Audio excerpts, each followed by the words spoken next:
What about the view?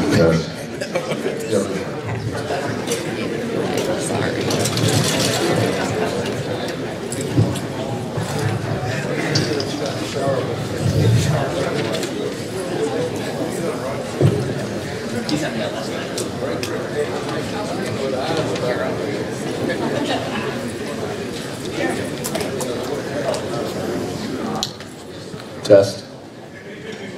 All right. Can everybody in the back hear okay? Pat Musey, if he can hear, everybody can hear. Pat, can you hear okay? All right. Well, first and foremost, thank you, each and every one of you guys, for coming out, and gals. 3 years ago today, and for those of you that don't know me, my name's Kenny Nowling.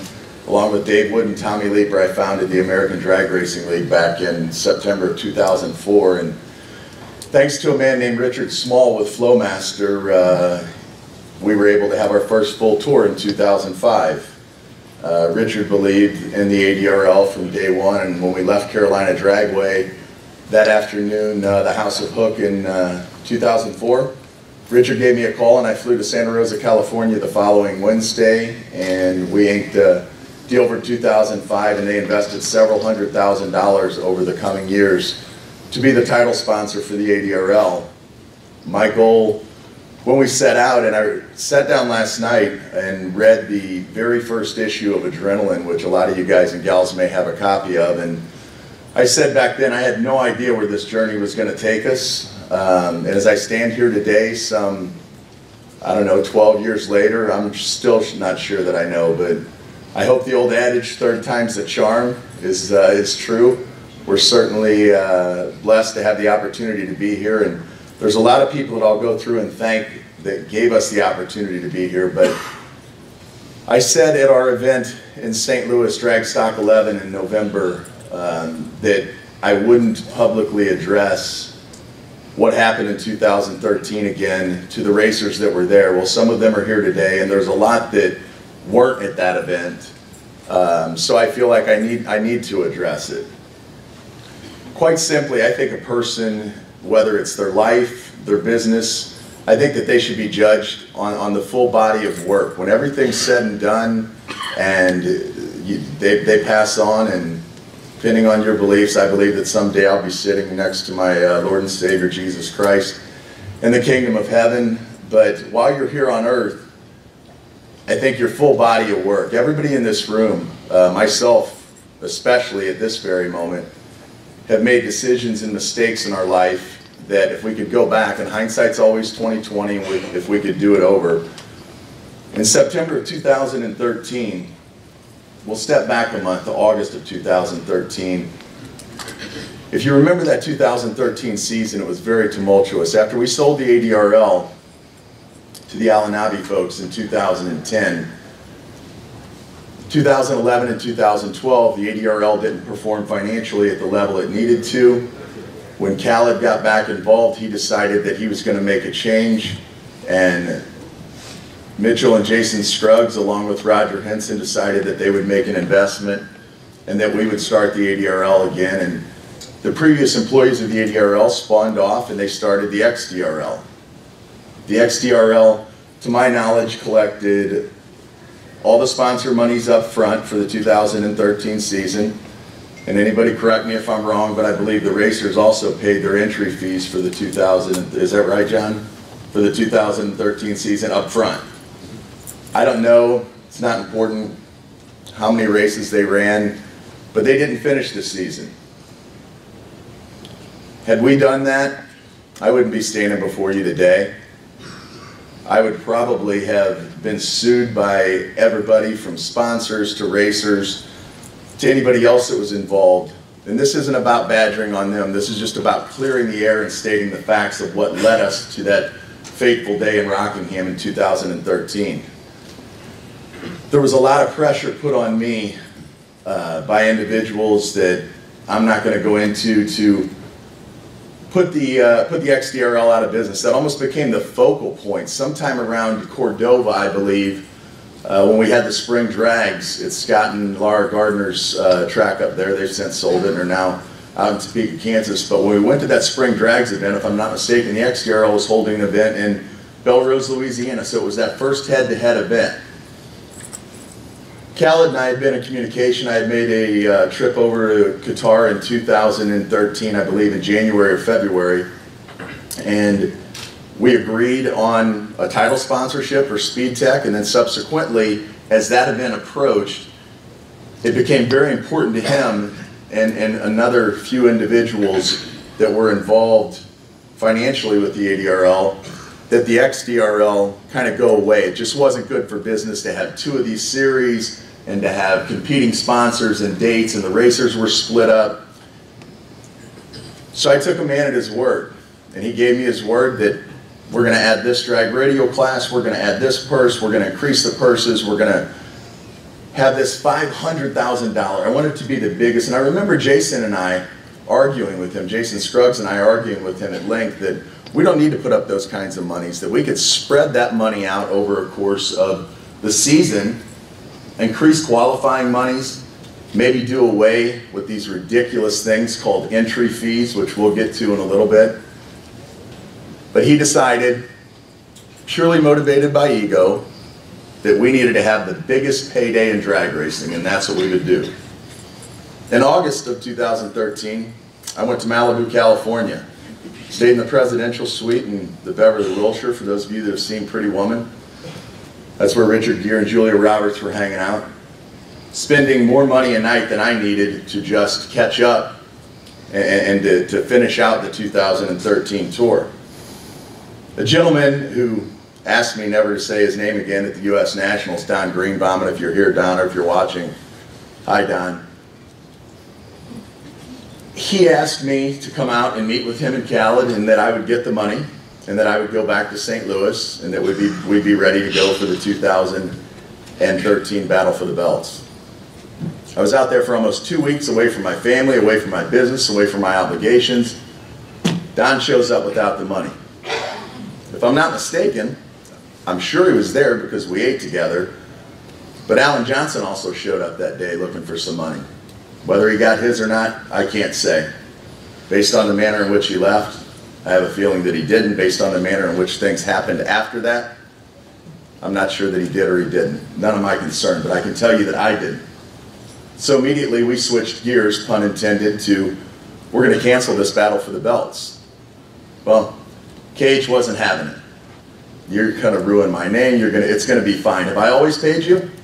And you know what? To his defense, to that point, he always has. And I see some people in the room nodding their heads, and we didn't always get paid on time, Frankie Taylor, but it came eventually on handshakes.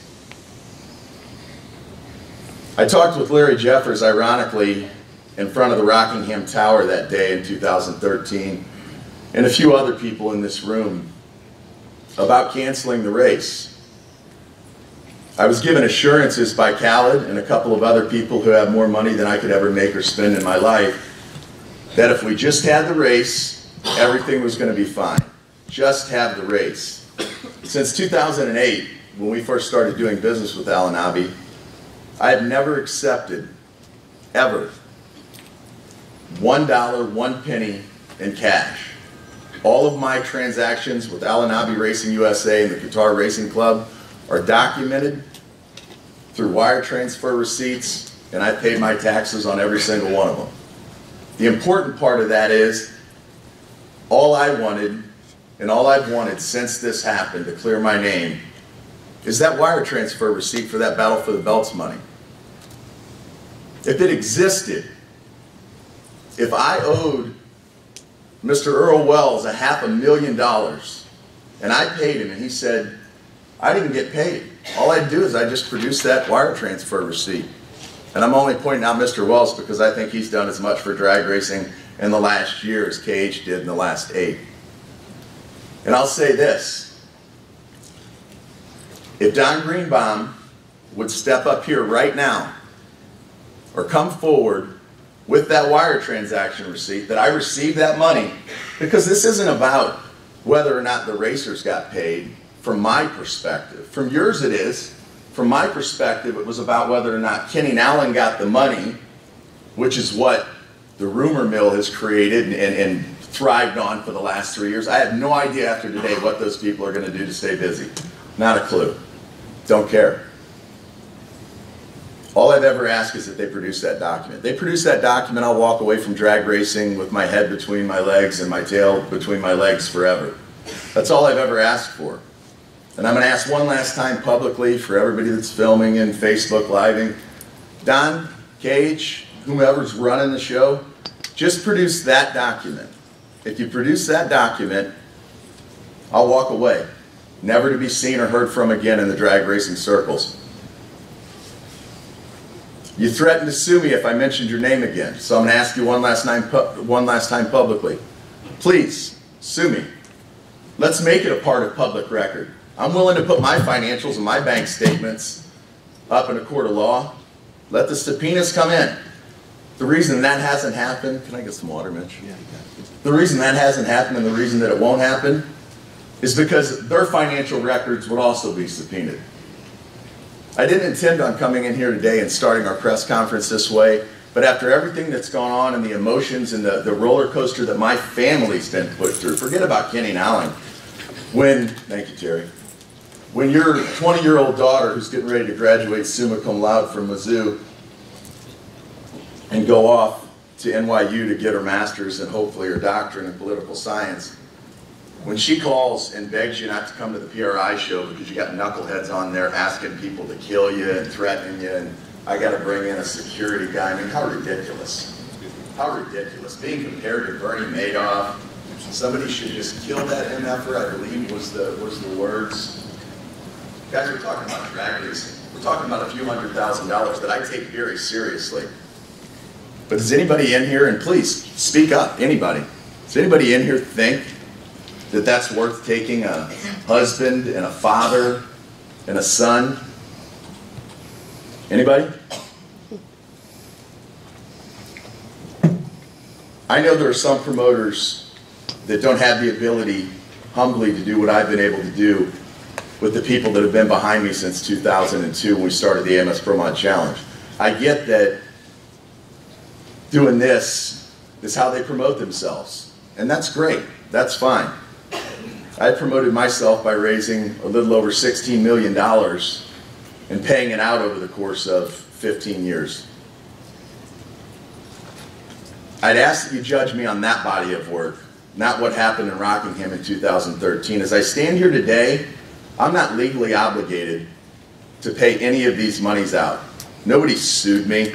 Nobody's filed suit against me. My company, a company that, in the interest of full disclosure, I wasn't even one of the owners on. I was the president and CEO. My wife, Jessica Nowling, and Jack Switzer were the actual partners in the company. The company had to go bankrupt because of what happened to us and those monies not coming. I spent September, October, and November at the request and the promise and the hope of the people who had assured me that I would get this money, lying to a lot of people in this room. It's coming, it's coming. It'll be there Monday. Send out the checks. Don't leave them waiting anymore. Send out some checks. You ever bounce a check to Mel Bush? It's not fun. He'll call you every day, 3 times a day.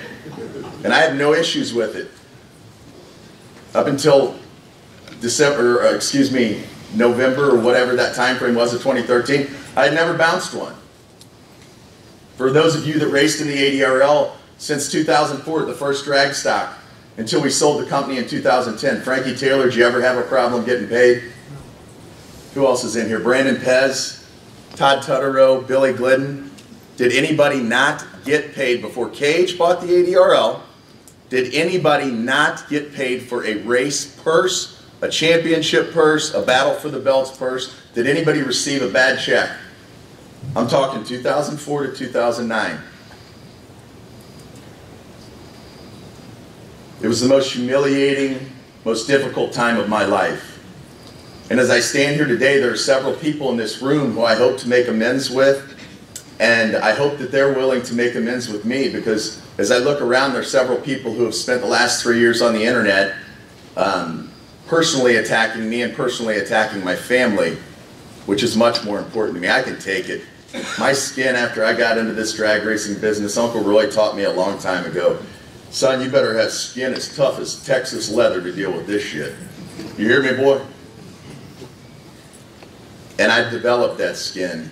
But when my daughter or my son KJ have to read things in social media, because that's the world we live in, right? Anybody can write whatever they want, say whatever they want, and 99.9% of the time there's no repercussions. Hopefully that'll change in the near future. But as I stand here today, I'm here to make this right because it's the right thing to do. When my parents split, I was raised by my grandma Gertrude May Keeney, God rest her soul. I was raised to keep my word. And up until September of 2013, I was always able to do that. Is it on me 100%? Absolutely. You know why? Because I didn't cancel the race. How many Battle for the Belts competitors do we have in here? Can I see a show of hands? Guys, that night, had I come to you that afternoon, Todd and Kevin and some of the other great legendary racers, had I come to you that afternoon and just said, hey, here's as simple as it is. He showed up without the money. I promoted the race for 3 months, but guess what? I don't have the money. So I'm going to cancel the race, or we can all race for the belts. We can run 3 more rounds, because at the end of the day, that's what you guys want to do in your cars. You want to take as many trips in that roller coaster. That's why you're crazy enough to pay us $400 a day to test and make 2 or 3 laps, because that's your roller coaster ride. It's what you do. It's how many people in here are making their living racing pro modified or in drag racing? Nothing but. Billy Glidden, the Pez's, Todd Tutterow. How many people aren't? Okay? I know that if you win every race and you win the championship, it all matters. It all goes towards reducing the investment that an Earl Wells has to make, that a Mel Bush has to make in their teams, that an Ed Grothus has to make, that a Frankie Taylor has to make. But if you win every ADRL race next year and every NHRA Pro Mod race next year and you win both championships, you're going to cover about, what do you think, Roy, 30% of your costs, Frankie? Mel? Okay? That doesn't change the fact that I wanted to make this right, and that's why I'm here.